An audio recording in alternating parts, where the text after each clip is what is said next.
These are grizzly bears returning to Washington's North Cascades after being wiped out for nearly 60 years. What sounds like a conservation victory has sparked one of the most contentious wildlife debates in the Pacific Northwest, dividing communities, tribes, and politicians over whether bringing back an apex predator represents restoration or recklessness. The stakes couldn't be higher. Fewer than 10 grizzlies remain in this vast ecosystem that once supported hundreds. The North Cascades stretch across 9,800 square miles of rugged wilderness in northern Washington, larger than the state of New Jersey. This ecosystem hosted grizzly bears for over 10,000 years. Archaeological evidence from Whidbey Island proves these massive predators roamed as far south as Puget Sound. The Skagit tribe lived alongside grizzlies for at least 9,000 years, naming nearby Statattle Creek after the Stabtable, their Lushoot seed word for grizzly bear. But by the mid-1800s, everything changed. Hudson Bay Company trapping records revealed the staggering scale of the slaughter. Between 1827 and 1859, traders shipped 3,788 grizzly bear hides from North Cascades trading posts alone. Commercial trapping, unregulated hunting, and habitat destruction continued for over a century. The last grizzly bear killed in the North Cascades died in 1967 at Fisher Creek, in what's now North Cascades National Park. The last confirmed sighting came in 1996.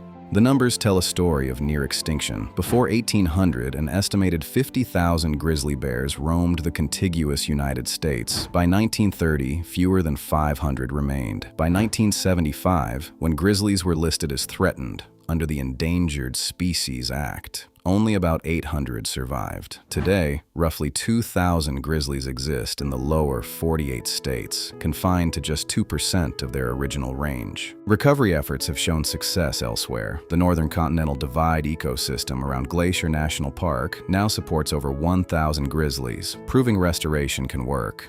In Washington's North Cascades, the situation is even more dire. Fewer than 10 grizzlies remain in this vast ecosystem that could support an estimated 280 bears, according to habitat models. The U.S. Fish and Wildlife Service has identified the North Cascades as one of 6 ecosystems where grizzly bears should be restored, and the only recovery zone outside the Rocky Mountains. The Interagency Grizzly Bear Committee coordinates recovery efforts across all 6 zones, providing scientific oversight and management guidance. The federal plan announced in April 2024 aims to capture 3 to 7 grizzly bears annually for 5 to 10 years from healthy populations in British Columbia, Greater Yellowstone, and northwest Montana. These bears would be transported in culvert traps, anesthetized for veterinary exams, fitted with GPS collars, and helicoptered into remote wilderness areas. Under the Endangered Species Act's 10J experimental population rule, the plan provides management flexibility, allowing officials to relocate or remove problem bears while maintaining federal protections. The goal is establishing an initial population of 25 bears, eventually growing to 200 bears within 60 to 100 years. But reaching this announcement required navigating a political minefield. The restoration process began in 2014 when the National Park Service, U.S. Fish and Wildlife Service, and Washington Department of Fish and Wildlife launched an environmental impact statement. The draft EIS, published in January 2017, drew an unprecedented 126,000 public comments, most supporting restoration. A 2016 poll found 80% of Washington voters supported grizzly recovery efforts. Then politics intervened. In July 2020, Interior Secretary David Bernhardt, under the Trump administration, issued an order terminating the North Cascades Grizzly Bear Restoration Environmental Impact Statement. Conservation groups erupted in outrage, but the decision stuck until the Biden administration restarted the EIS process in November 2022. Don Stryker, superintendent of North Cascades National Park, celebrated the April 2024 decision.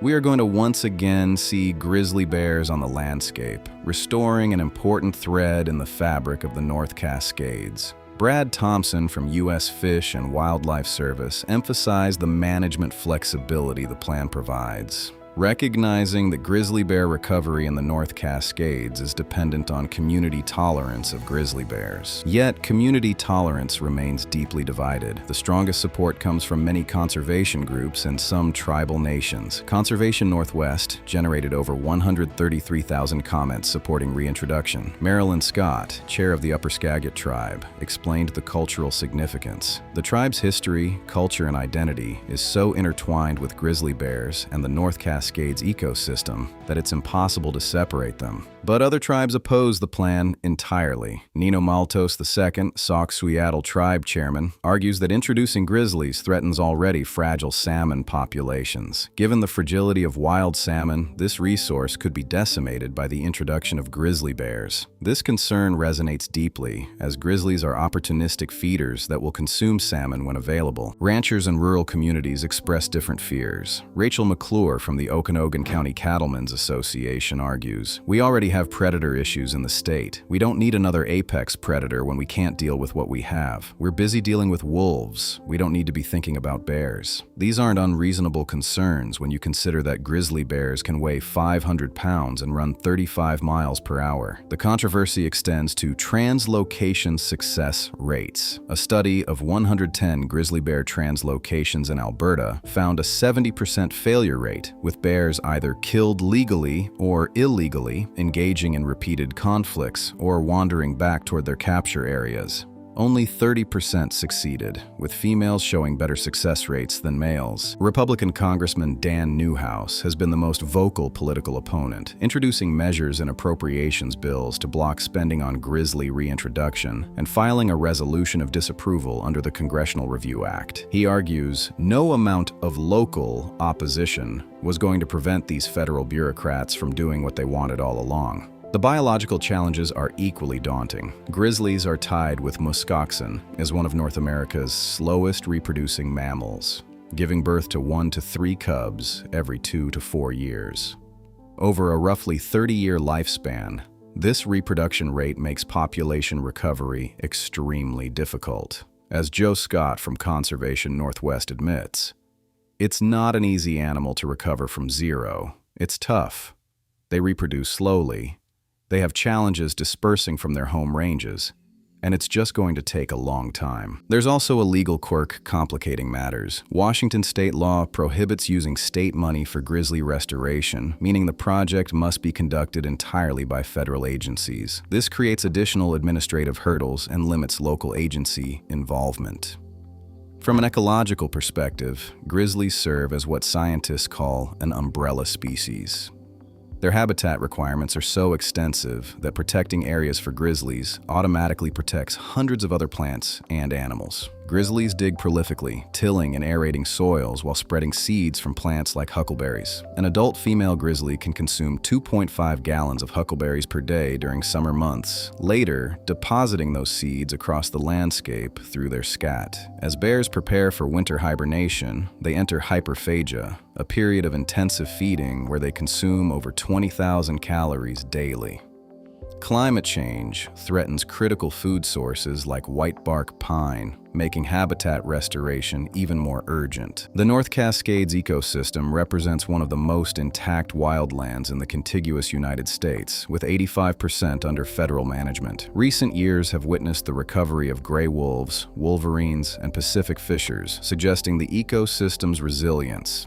The transboundary landscape extends into British Columbia, providing an additional 3,800 square miles of high-quality grizzly habitat.